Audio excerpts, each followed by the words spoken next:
Identify the vertical asymptotes for the rational function.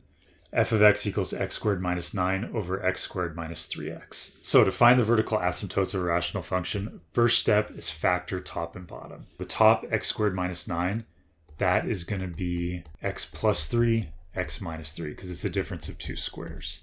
Then the bottom, this x squared minus 3x, we can factor out a common term. The x is the greatest common factor that we can factor out. When we pull an x out, this first term's an x, and we have a minus 3. So that was step one, factor top and bottom. These x minus 3's cancel. So when we do that, we now know we have a whole at x equals 3.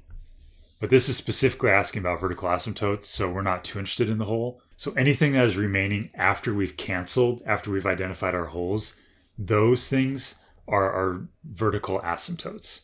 So x cannot equal 0 by this. And that is our vertical asymptote. Our vertical asymptote is at x equals 0.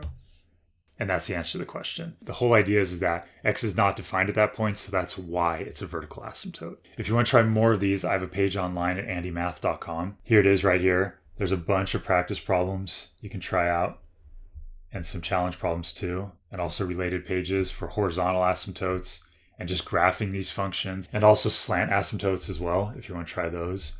I'll include a link for this page down below in the description if you want to try it out. Please like this video and subscribe to my channel. Comment below if you have any other problems you want me to make videos for. I'll take a look at it. Bye. Andy Math.